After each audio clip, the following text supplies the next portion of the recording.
اسی طرح اس آیت سے ہمیں بھی ایک پیغام ملتا ہے کہ محض مسلمان کہلانے یا کسی صالح خاندان سے نسبت رکھنے سے ہمیں کامیابی نہیں مل سکتی۔ اللہ کی مدد صرف انہی کو ملتی ہے جو اخلاص، ایمان اور عمل صالح کے ساتھ اللہ کی اطاعت بھی کرتے ہیں، اور اللہ کی اطاعت ہی میں جو ہے ہمارا ایمان سلامت ہے۔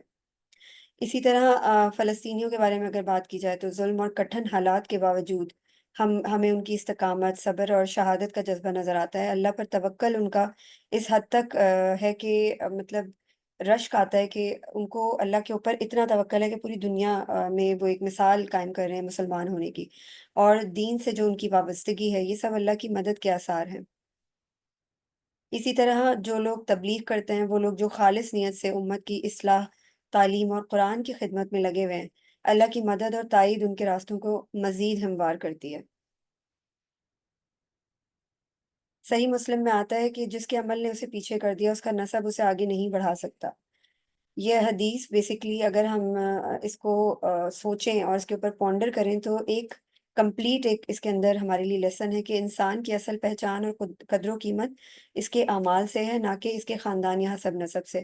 دنیا میں لوگ اکثر اپنے آباء و اجداد کی نیکی یا شہرت پر فخر کرتے ہیں، مگر دین اسلام میں یہ اصول ہے کہ ہر انسان کو اپنے ایمان اور اعمال کے ذریعے ہی مقام حاصل ہوتا ہے۔ اگر کسی کے اعمال کمزور ہیں تو محض کسی نبی، ولی یا صالح شخصیت سے تعلق اسے کامیاب نہیں بنا سکتا، جیسے کہ ہم نے ابو لہب کے بارے میں ذکر کیا۔ اس کے برعکس حضرت بلال حبشی رضی اللہ تعالیٰ عنہ جیسے غلام ایمان و اخلاص کی وجہ سے جنت کی خوشخبری پا گئے۔ تو بیسیکلی اس میں بتایا گیا کہ ہر امت کو اپنے اعمال کا بدلہ ملے گا اور کوئی کسی کے عمل کا بوجھ نہیں اٹھائے گا۔ اب جیسے ہم صلاح الدین ایوبی کی بات کرتے ہیں، ہم کہتے ہیں ہمارے جو تاریخ میں لیڈرز گزرے ہیں تو انہوں نے کیا کیا کچھ نہیں کیا، ہم اس پہ فخر بھی محسوس کرتے ہیں، لیکن ہم ان سے سیکھتے نہیں ہیں کہ انہوں نے اپنی زندگی حالت جنگ میں گزاری، اپنی زندگی کا ایک ایک لمحہ حالت جنگ میں گزارا۔ کوئی ایسا لمحہ وہ سکون سے نہیں بیٹھے کہ جس میں انہوں نے یہ نہ سوچا ہو کہ ان کی کیا ذمہ داری ہے اور اللہ تعالیٰ نے انہیں کس مقصد کے لیے دنیا میں بھیجا ہے۔ اگر کوئی شخص ظالم ہو باوجود اس کے کہ وہ علم رکھتا ہو، عبادت گزار ہو، لیکن اللہ کی گواہی حق بات کو چھپاتا ہو یا ظلم کرتا ہو، تو قرآن و حدیث کے مطابق وہ اللہ کے نزدیک ناپسندیدہ ہے، چاہے وہ کتنی ہی عبادت کیوں نہ کرے۔ یعنی وہ جیسے اب آپ دیکھ لیں کہ کتنے مولانا مفتی ہیں جو قرآن کی ایک تصویر تو دکھا رہے ہیں لیکن تصویر کا دوسرا رخ نہیں دکھا رہے۔ اسی طرح آدھی آیت لوگوں کو لوگوں تک پہنچا رہے ہیں، مگر اس آیت کا پورا جو ایک پرسپیکٹو ہے وہ نہیں بتا رہے، تو ادھوری نالج جو ہے نا وہ لوگوں تک پہنچا رہے ہیں، جس کی وجہ سے قرآن کی تعلیم ادھوری لوگوں تک پہنچ رہی ہے، اور اس کی وجہ سے ان کو میسج بھی ادھورا ہی سمجھ میں آ رہا ہے، اور وہ اسی طریقے سے پھر اپنی زندگی کو اپلائی کرنے کی بھی کوشش کر رہے ہیں۔ سورہ بقرہ میں آتا ہے کہ اور اس سے بڑھ کر کون ظالم ہے، ظالم ہو سکتا ہے جو اللہ کی طرف سے ملی ہوئی گواہی کو چھپائے، جو ہم ابھی پڑھ چکے ہیں پچھلی آیات میں۔ یعنی حق کو جاننے کے باوجود نہ بیان کرنا، چھپانا یا گمراہی کو ترجیح دینا شدید ظلم ہے۔ نبی اکرم صلی اللہ علیہ وآلہ وسلم فرماتے ہیں کہ سب سے افضل جہاد ظالم حکمران کے سامنے حق بات کا کرنا ہے۔ اسی طرح اگر کسی کے پاس علم ہے، وہ عبادت بھی کرتا ہے مگر وہ ظالم ہے، سچ چھپاتا ہے، جھوٹ کا ساتھ دیتا ہے، مظلوموں کا ساتھ نہیں دیتا، تو اس کی عبادات اس کے لیے نجات کا ذریعہ نہیں بن سکتی۔ اور اللہ تعالیٰ سورہ آل عمران میں فرماتے ہیں کہ بے شک اللہ ظالموں کو پسند نہیں کرتا۔ آج بھی اگر کوئی شخص دین کا علم رکھتے ہوئے عبادت گزار ہے لیکن ظلم کا ساتھ دیتا ہے یا حق بات کو چھپاتا ہے، تو وہ بھی انہی آیات کا مخاطب ہے۔ اس لیے مسلمانوں کے لیے ضروری ہے کہ وہ علم، عمل اور انصاف تینوں کو ساتھ لے کر چلیں، ورنہ وہ اللہ کی مدد سے محروم رہتا ہے۔ مگر آپ دیکھیں ہمارا گھروں میں ہمارے یہ ایک ہمارا پرسپیکٹو ہوتا ہے کہ ارے ہم اگر یہ والی بات کر دیں گے تو ہمیں تو پولیس پکڑ کے لے جائے گی، ہمارے بچے کیسے کسی ایسے ظلم کو روک سکتے ہیں جو ان کے سامنے ہو رہا ہے، لیکن وہ بڑھ کر روک نہیں سکتے کیونکہ وہ تو مر جائیں گے، وہ ان کو مار کے چلا جائے گا۔ تو یہ بہت سی ایسی چیزیں ہیں کہ ہمارے عقیدے کو ہلانے والی ہیں، جو جس سے پتہ چلتا ہے کہ ہمارا عقیدہ ہلا ہوا ہے، ہمارا ایمان کمزور ہے، جس کی وجہ سے ہم یہ بات سوچنا تو دور کی بات ہے، کرنا تو دور کی بات ہے، ہم سوچتے بھی نہیں ہیں اور نہ ہی اپنے بچوں کی تربیت اس نہج پہ کرتے ہیں۔ اس آیت سے ریلیٹڈ ایک سچا اور سبق آموز واقعہ ہے جو حضرت امام احمد بن حنبل رحمہ اللہ کی زندگی سے میں نے لیا ہے، جو حق گوئی، علم اور ظلم کے خلاف استقامت کی ایک عظیم مثال ہے۔ اگر آپ لوگوں نے اس کے بارے میں سنا ہو کہ جب ایک فتنہ پیدا ہوا تھا خلق قرآن کے دوران، اس کے اس کے اوپر جو سچویشن ہوئی تھی، جو حضرت امام احمد بن حنبل رحم اللہ جس کے اندر ثابت قدم رہے تھے، یعنی عباسی خلیفہ مامون الرشید کے دور میں ایک فتنہ اٹھا تھا، فتنہ خلق قرآن، جس میں حکمران طبقہ چاہتا تھا کہ تمام علماء یہ عقیدہ مان لیں کہ قرآن مخلوق ہے، جبکہ قرآن کے بارے میں اہل سنت کا عقیدہ یہ تھا کہ قرآن کلام ہے، اللہ کا کلام ہے، غیر مخلوق ہے۔ اکثر علماء نے خوف یا مصلحت کے تحت حکمران کے سامنے خاموشی اختیار کر لی یا اس فتنے میں جھک گئے، مگر امام احمد بن حنبل رحم اللہ نے نہ صرف یہ کہ حق بات کہی، بلکہ سخت ترین کوڑوں، قید اور اذیتوں کو برداشت کیا، مگر اللہ کی گواہی کو چھپایا نہیں۔ جب ان سے کہا گیا کہ جان بچانے کے لیے وقتی طور پر خاموشی اختیار کر لو، تو انہوں نے فرمایا اگر میں خاموش ہو گیا تو حق کون بولے گا؟ لوگ دین کے معاملے میں میری طرف دیکھتے ہیں۔ تو بیسکلی ہم کیا اس سے نتیجہ نکالتے ہیں کہ امام احمد نے ظلم سہ کر بھی حق کو نہیں چھوڑا۔ اللہ تعالیٰ نے ان کے صبر، علم اور سچائی کی برکت سے امت کو محفوظ رکھا۔ آپ دیکھیں اگر وہ حق کے خلاف جھک جاتے اور کمپرومائز کر لیتے تو آج لوگوں کے لیے وہ ایک مثال نہیں ہوتی ان کی زندگی کہ انہوں نے حق کے خلاف آواز اٹھائی، اور ہمیں یہ میسج نہ مل رہا ہوتا کہ اسلام جو ہے نا، ایمان کے اوپر اور حق گوئی کے اوپر کوئی کمپرومائز کرنے کا حکم نہیں دیتا، بلکہ اللہ کی اطاعت کے آگے ہر چیز جو ہے نا وہ اس کی کوئی ویلیو نہیں ہے۔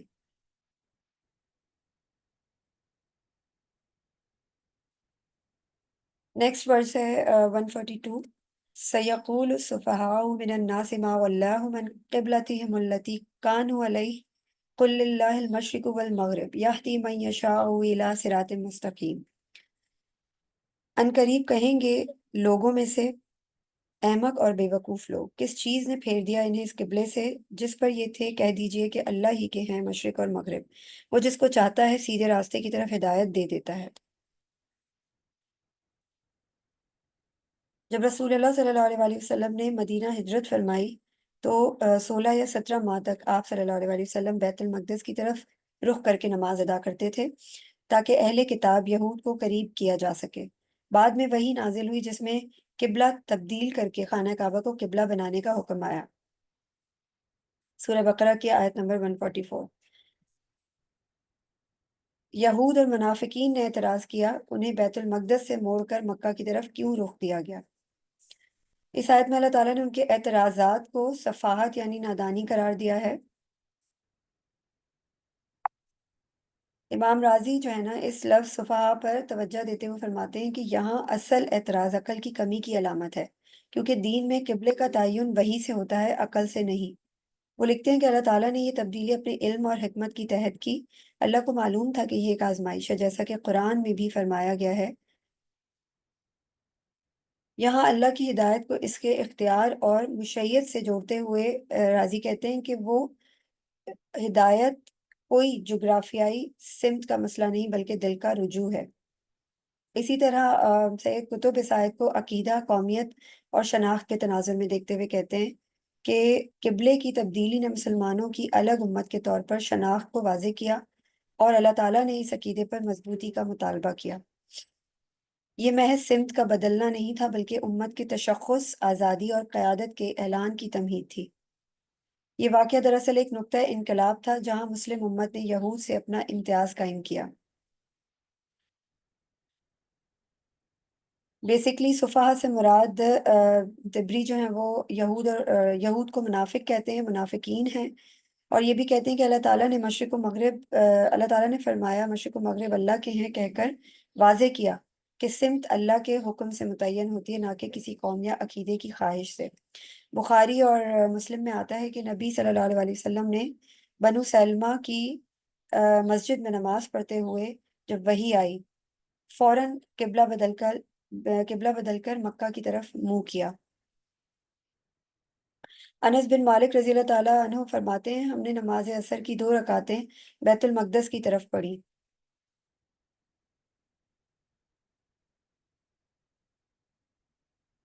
ایک سیکنڈ۔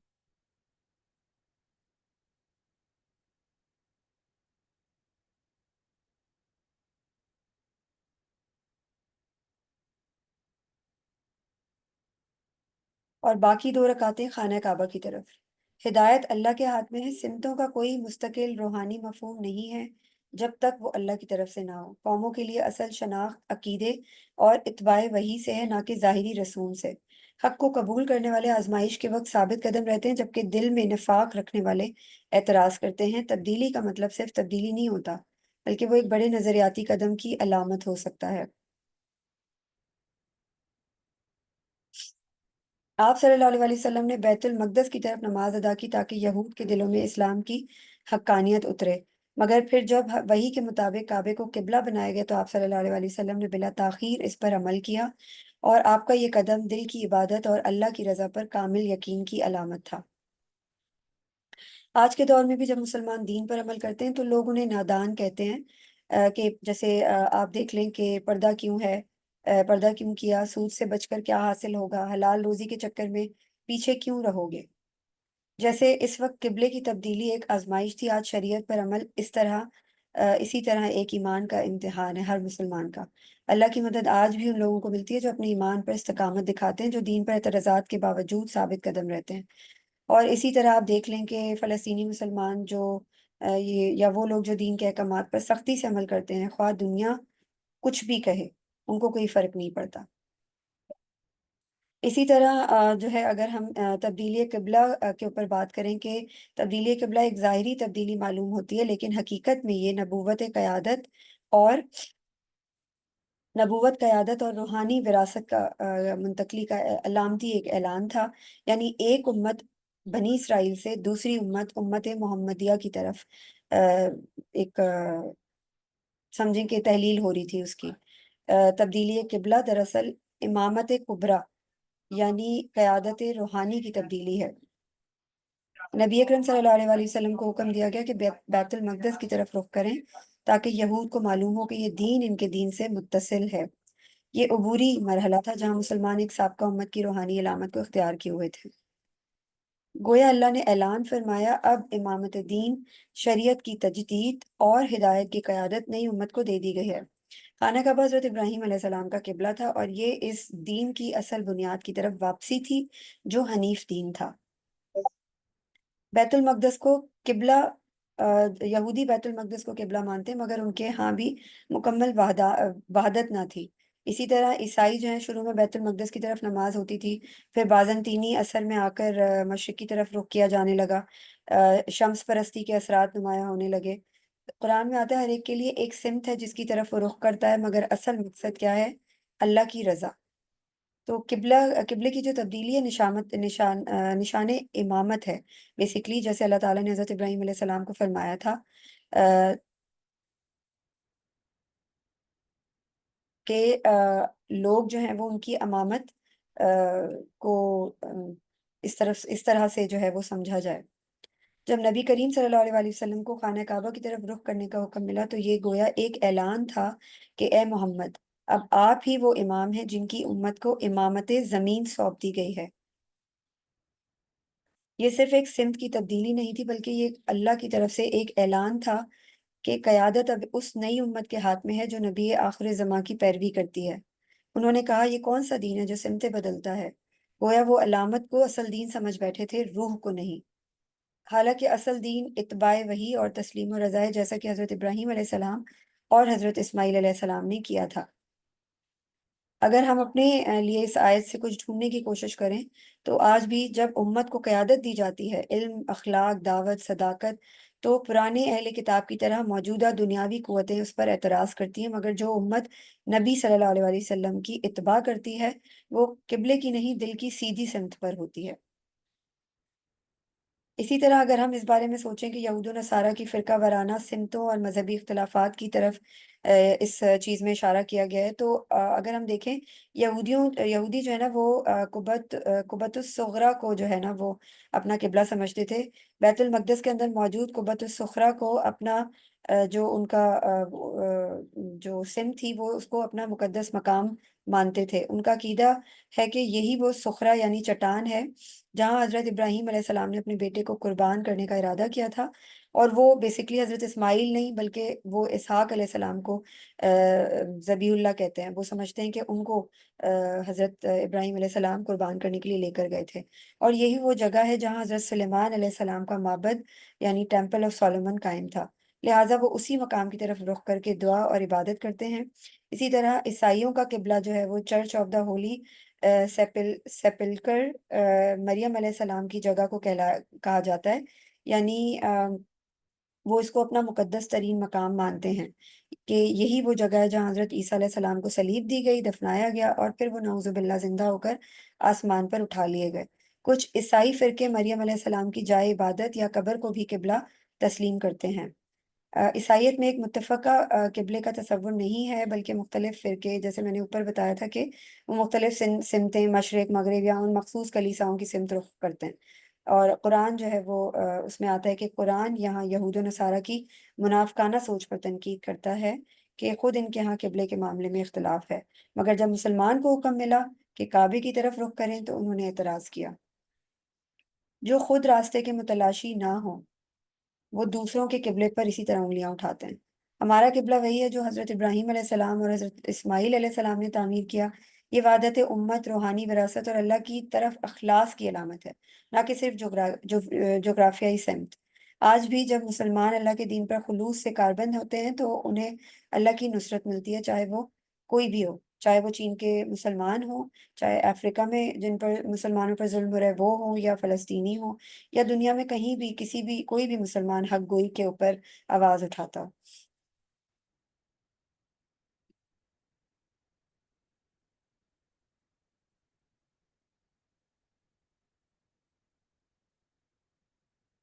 اسی طرح اگر ہم اس آیت کے اوپر مزید پونڈر کریں تو اس آیت کا مقصد مسلمانوں کو یہ سمجھانا تھا کہ اللہ کی ہدایت پر عمل کرنا ہر دور میں ایک امتحان ہوتا ہے، اور اللہ کی رضا کے لیے اس امتحان سے گزرنا ضروری ہے۔ مسلمانوں کو چاہیے کہ وہ اپنے، یعنی ہم سب کو چاہیے کہ ہم اپنے قلبی تعلق کو اللہ کے ساتھ مضبوط کریں اور اس کی رضا کی تلاش میں کسی بھی اعتراض یا چیلنج کا مقابلہ کرنے کے قابل ہوں۔ جہاں تک بات ہے یہودیوں اور عیسائیوں کے اعتراضات کی، تو ان کا اعتراض حقیقت میں اللہ کی رضا سے منحرف ہونے کی علامت تھا، کیونکہ ان دونوں قوموں نے اپنے اپنے عقیدے میں تبدیلیاں کی اور دین کے اصل اصولوں سے ہٹ کر مختلف طریقوں اور عقائد کو اختیار کیا۔ اللہ نے مسلمانوں کو اس آزمائش میں ڈالا تاکہ وہ یہ سمجھیں کہ دین اسلام ایک مکمل اور ابدی دین ہے جس میں کسی قسم کی تبدیلی کی گنجائش نہیں ہے۔ اس میں قبلے کی تبدیلی بھی ایک آزمائش تھی تاکہ مسلمانوں کی وفاداری اور خلوص کو ٹیسٹ کیا جا سکے۔ آج کے مسلمان جنہیں اللہ کی مدد حاصل ہوتی ہے، انہیں اسی آزمائش کی صورت میں اللہ کے ساتھ تعلق کی حقیقت کو سمجھنے کی ضرورت ہے۔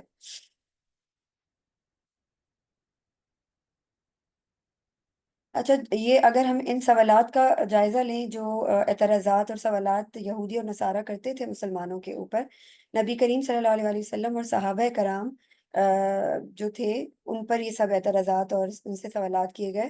قرآن نے بڑی وضاحت سے ان کا جواب دیا، اور یہ سوالات صرف اعتراضات کے لیے اعتراض کرنے کے لیے تھے، نہ کہ حق کی تلاش کے لیے۔ یہاں ہم ان اعتراضات کو اور ان کے جوابات کو تفصیل سے تھوڑا سا ڈسکس کر لیتے ہیں۔ اعتراضات یہ تھے کہ قبلہ کیوں تبدیل ہوا، پہلے بیت المقدس تھا تو اب خانہ کعبہ کیوں ہے؟ تو یہ بیسکلی سورہ بقرہ کی جو ہم ابھی آیت ڈسکس کر رہے ہیں 142، اس کے اندر اللہ تعالیٰ نے یہ سب چیزیں جو ہیں واضح کر دی ہیں۔ اور بیسکلی یہاں پر جو ہے نا وہ ایک اور اگلی جو ہماری 143 ورس آئے گی، اس کے اندر اللہ تعالیٰ فرماتے ہیں اور اللہ ایسا نہیں ہے کہ تمہارا ایمان نمازیں ضائع کر دے۔ یہاں ایمان سے مراد نماز ہے، جیسا کہ صحابہ کرام اور مفسرین نے وضاحت کی کہ اللہ تعالیٰ نے وعدہ کیا کہ جن لوگوں نے بیت المقدس کی طرف رخ کر کے نمازیں پڑھی اور اس حال میں وفات پا گئے، ان کا اجر مکمل دیا جائے گا، کیونکہ وہ اللہ کے حکم کے مطابق عمل کر رہے تھے۔ بات نمازوں کی یا سمت کی نہیں ہے، بات ان کے ایمان کی ہے کہ انہوں نے اللہ کی اطاعت کرتے ہوئے اس سمت کے اوپر نمازیں پڑھی جس سمت کا اللہ نے حکم دیا تھا۔ تو بیسکلی ایمان کی بات ہو رہی ہے۔ جو ہم نمازیں پڑھتے ہیں یا جو ہم عبادت کرتے ہیں، اس کے اندر ہمارا ایمان کتنا مضبوط ہے، ہم کس دل سے نماز پڑھ رہے ہیں، ہم کس دل سے اللہ کی اطاعت کر رہے ہیں اور عبادت کر رہے ہیں، اس کے اوپر ساری چیزیں جو ہے نا ڈپینڈ کرتی ہیں۔ تو ان کا اعتراض تھا کہ کیا اس تبدیلی سے پچھلی امتوں کا راستہ غلط ثابت ہوا؟ تو اللہ تعالیٰ نے کیا جواب دیا کہ ہر امت کو اللہ نے اپنے وقت کے مطابق ہدایات دی۔ نبی کریم صلی اللہ علیہ وسلم کے زمانے میں یہ ہدایات دی گئیں کہ آپ خانہ کعبہ کی طرف رخ کیا جائے تاکہ امت مسلمہ کی شناخت اور امامت واضح ہو جائے۔ تو ہر ایک کے لیے ایک سمت مقرر ہے جس کی طرف وہ رخ کرتا ہے بیسکلی۔ اسی طرح صحابہ کرام جو ہیں وہ انہوں نے اس حکم پر اعتراض کیا یا نہیں، یہ بھی ہم جان لیتے ہیں۔ صحابہ کرام نے اس کے اوپر کوئی اعتراض نہیں کیا، بلکہ صحابہ کرام نے جب نبی کرم صلی اللہ علیہ وسلم سے قبلے کی تبدیلی کی خبر سنی تو فوراً اس پر عمل کیا۔ ایک مشہور واقعہ یہ ہے کہ جب ایک مسجد قبلتین میں نماز کے دوران یہ خبر ملی تو امام نے دوران نماز ہی اپنا رخ بیت المقدس سے خانہ کعبہ کی طرف پھیر لیا، اور مقتدیوں نے بھی اسی وقت رخ تبدیل کر لیا۔ یہ ایمان، اطاعت اور فدائیت کی عظیم مثال ہے، کیونکہ ان کے نبی نے بتایا تھا، وحی کے ذریعے ان کو پتا چلا ہے کہ قبلہ تبدیل ہو گیا ہے۔ جن لوگوں نے نبی اکرم صلی اللہ علیہ وسلم پر اعتراض کیا ان کا انجام کیا ہوا؟ جو لوگ اعتراض کی نیت سے یہ سوالات کر رہے تھے، خصوصاً منافقین اور یہود، وہ صرف نبی کی مخالفت چاہتے تھے۔ اللہ تعالیٰ نے ان کے متعلق فرمایا، یہ قبلے کی تبدیلی بلکہ ایک بڑی بات ہے، مگر ان لوگوں پر نہیں جنہیں اللہ نے ہدایت دی ہے۔ یعنی یہ آزمائش تھی جس میں مخلص مومنین کامیاب ہو گئے اور منافقین اور معاہدین ناکام ہوئے۔ ان میں سے بہت سے لوگ بعد میں اللہ کی طرف سے عذاب، ہلاکت یا ذلت کا شکار ہوئے، اور قیامت کے دن ان کے اعمال رد کر دیے جائیں گے، کیونکہ وہ دل سے مومن نہ تھے، صرف ظاہر میں بحث و اعتراض کرتے تھے۔ اللہ کے ہر حکم میں حکمت ہوتی ہے، چاہے وہ ہمیں سمجھ میں آئے یا نہ آئے۔ ایمان کا تقاضا کیا ہے؟ وہ یہ ہے کہ ہم فوراً اطاعت کریں، کیونکہ یہ ہمارے خدا، ہمارے خالق کی جو ہے وہ کا حکم ہے۔ جیسے صحابہ کرام نے کی، عبادتیں تب قبول ہوتی ہیں جب وہ اخلاص، سنت اور ہدایت کے مطابق ہوں۔ اسی طرح قرآن نے یہ بھی روشنی ڈالی ہے کہ قبلے کی تبدیلی اللہ کے لیے نہیں بلکہ بندوں کی آزمائش اور تربیت کے لیے ہے۔ اللہ کو نہ کسی سمت کی حاجت ہے اور نہ ہی کسی مقام کی۔ پورا مشرق اور مغرب، شمال اور جنوب، پوری روئے زمین اللہ ہی کی ہے۔ امت مسلمہ کی جداگانہ شناخت کو ظاہر کرنے کے لیے قبلے کی تبدیلی تھی اصل میں، اور تسلیم و اطاعت کی تربیت دینے کے لیے، مسلمانوں کے دلوں کو ایک مرکز پر جوڑنے کے لیے، یہودیوں کے تعصب کو بے نقاب کرنے اور سچے مومنوں کو نمایاں کرنے کے لیے تھی۔ اللہ تعالیٰ کی ذات ان سب چیزوں سے بلند ہے، اس کے احکام میں حکمتیں بندوں کے فائدے کے لیے ہوتی ہیں۔ اللہ کو قبلہ، جگہ، سمت کی حاجت نہیں ہے، بلکہ بندوں کو اللہ کے حکم کی اطاعت میں اپنی روحانی تربیت کی ضرورت ہوتی ہے۔ یہی وہ بصیرت ہے جو مومن کے دل میں ہونی چاہیے، اتباع کا جذبہ اور نیت کا اخلاص۔ تو یہ نقطہ بیسیکلی کیا ہے کہ ہمارے سمجھنے کے لیے ضروری ہے کہ کعبہ اللہ تعالیٰ کے لیے کوئی ضرورت نہیں ہے، بلکہ یہ انسانوں کے لیے ایک مقام ہدایت، اجتماع، برکت اور شاعر اللہ میں سے ہے۔ یعنی ہمیں اللہ تعالیٰ نے ایک سینٹر دے دیا ہے۔ بے شک سب سے پہلا گھر جو اللہ کے لیے اللہ نے لوگوں کے لیے بنایا وہ مکہ ہے، وہ مکہ میں ہے، بابرکت اور تمام جہانوں کے لیے ہدایت کا ذریعہ۔ یہ آیت کھلے لفظوں میں فرماتی ہے کہ للناس یعنی لوگوں کے لیے بنایا گیا ہے، نہ کہ اللہ کو گھر کی ضرورت ہے، کیونکہ اللہ تو بے نیاز ہے۔ کعبہ انسانوں کو اللہ کی طرف متوجہ کرنے، امت کو جوڑنے، عبادت کا مرکز بنانے اور روحانی مرکزیت عطا کرنے کے لیے ہے۔ اور اس کے علاوہ اللہ تعالیٰ سورہ آل عمران میں فرماتے ہیں، جو اس میں داخل ہوا وہ امن میں آ گیا۔ یعنی یہ گھر عبادت کا مقام ہے، امن کا نشان ہے، وحدت امت کا مرکز ہے اور اللہ کی طرف سے روحانی رجوع کا ذریعہ ہے۔ یہ گھر بندوں کے دلوں کو اللہ کی طرف موڑنے کے لیے ہے، نہ کہ اللہ کو کسی مقام کی حاجت ہے۔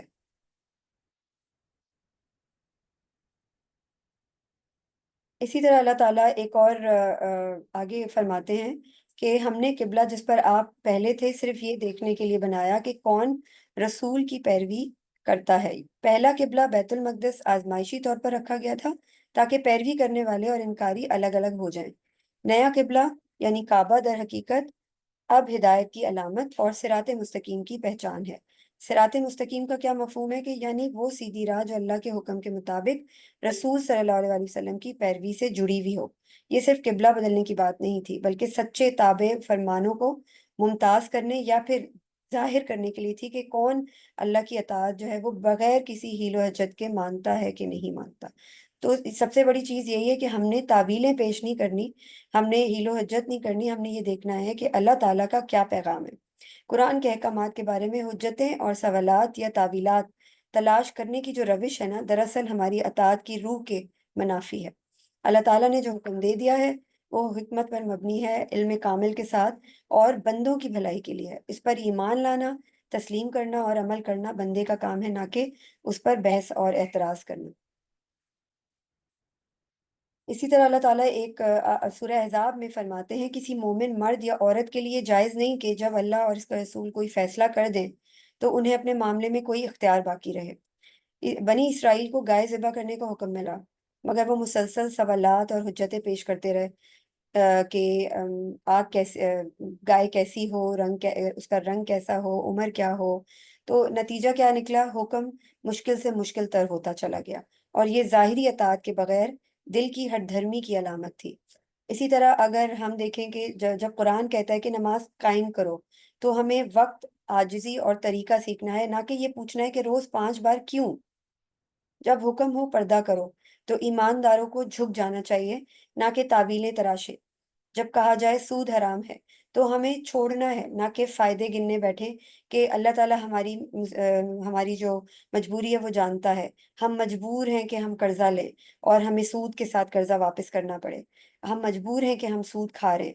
اللہ تعالیٰ جانتا ہے ہماری کیا مجبوری ہے، اللہ تعالیٰ ہماری مجبوری سمجھے گا۔ حالانکہ ہمیں پتہ ہے کہ قرآن کھلم کھلا سود کو جنگ، اللہ تعالیٰ کے ساتھ جنگ باور قرار دیتا ہے، اس کے باوجود ہم اللہ کے ساتھ جنگ کرنے کے لیے تیار ہیں، اور اپنے آپ کو تعویلیں، جھوٹی تعویلیں پیش کرتے ہیں اپنے دل میں، اس جسٹیفیکیشن کو قائم کر لیتے ہیں کہ بھائی یہ ہم نے کس صورت میں کیا، اللہ تعالیٰ تو ہماری نیت جانتا ہے۔ تو ہم اس طرح کی تعویلیں اپنے آپ کو پیش کرتے ہیں۔ ایمان اطاعت سے شروع ہوتا ہے، دلیل سے نہیں۔ اللہ کی بات کو ماننے میں اصل دلیل خود اللہ کی ربوبیت ہے۔ دین عقل کو نظر انداز نہیں کرتا، مگر ایمان کے بعد سوال آتے ہیں، اطاعت سے پہلے نہیں۔ اللہ کے ہر حکم میں حکمت ہے، خواہ ہمیں فوراً سمجھ آئے یا نہ آئے، لیکن مومن کی شان یہ ہے کہ اللہ کی اطاعت کی جائے۔ ہم نے سنا اور اطاعت کی۔ سورہ بقرہ کی آیت نمبر 285 میں آتا ہے، سمعنا و اطعنا، ہم نے سنا اور اطاعت کی۔ اسی طرح حضرت عمر بن الخطاب رضی اللہ تعالیٰ عنہ کا جو ہے نا وہ ایک مشہور قول اسلامی عقیدے، فہم دین اور توحید کی فہم پر ایک ہمیں ایک گہری جو ہے نا بات سمجھنے کا موقع ملتا ہے کہ حضرت عمر فاروق رضی اللہ تعالیٰ عنہ جو ہے نا وہ حجر اسود کو بوسہ دیتے وقت فرماتے تھے، اے حجر اسود، میں جانتا ہوں کہ تو محض ایک پتھر ہے، نہ تو نفع دے سکتا ہے اور نہ ہی نقصان۔ اگر میں نے رسول اللہ صلی اللہ علیہ وآلہ وسلم کو تجھے بوسہ دیتے نہ دیکھا ہوتا تو میں تجھے کبھی نہ چومتا۔ یہ صحیح بخاری کی حدیث ہے۔ اس میں مطلب یہ واقعہ آتا ہے۔ اسی طرح حضرت عمر فاروق رضی اللہ تعالیٰ عنہ نے، آپ یہ دیکھیں کہ واضح کر دیا کہ عبادت، عقیدہ اور روحانی اعمال صرف اللہ کی خاطر ہیں۔ کسی چیز میں ذاتی تاثیر یا الہیت نہیں سمجھی جاتی، بلکہ اللہ تعالیٰ نے اپنے نبی کو صلی اللہ علیہ وآلہ وسلم کو پیکر قرآن بنایا تھا۔ یعنی پہلے ہمارے نبی صلی اللہ علیہ وآلہ وسلم کا کردار ایسا بنایا کہ وہ ایک چلتا پھرتا قرآن تھے، اور ان کی سیرہ قرآن کی تعلیمات کو ایکسپوز کرتی ہے ہمارے اوپر۔ تو بیسکلی کیا ہے کہ ہم نے اللہ تعالیٰ اور رسول صلی اللہ علیہ وآلہ وسلم کی اتباع کرنی ہے، اطاعت کرنی ہے۔ اگرچہ پتھر نفع یا نقصان نہیں دے سکتا، مگر حجر اسود کو بوسہ لینا صرف اس لیے ہے کہ رسول اللہ صلی اللہ علیہ وآلہ وسلم نے ایسا کیا، اللہ کے کہنے پہ۔ یہی اصل اطاعت ہے، محبت اور اتباع کے ساتھ سنت کی پیروی، اسی کو کہتے ہیں۔ یہ قول ہمیں یاد دلاتا ہے کہ ہمارے ظاہری اعمال کا اصل وزن نیت اور شعور پر ہے، یعنی ہم یہ کیوں کر رہے ہیں، کس کے لیے کر رہے ہیں، کیا اس میں توحید کا فہم ہے یا نہیں ہے۔ دین میں جو علامات، مقامات یا اشیاء مقدس ہیں وہ اللہ کے حکم سے ہیں، نہ کہ اپنے ذاتی مفاد کے لیے، اپنی ذات کے لیے۔ کسی بھی اسلامی رسم یا عمل کو شریعت کی نیت اور دائرے میں ہی رکھا جائے، شرک سے بچنے کی یہی عملی شکل ہے کہ ہر عمل کا مرکز صرف اللہ ہو، نہ چیز، نہ شخصیت، نہ مقام۔ جب تک ہمیں یہ نہیں پتا کہ یہ چیز اللہ نے حرام قرار دی ہے، ہم اس کو حرام نہیں سمجھیں گے۔ جب تک ہمیں یہ کنفرمیشن نہ ہو کہ اللہ نے یہ چیز حلال قرار دی ہے، ہمیں اس چیز کو حلال نہیں سمجھنا، اگر وہ ہمارے لیے اللہ کی طرف سے حرام ہے۔ Kindly mute yourself.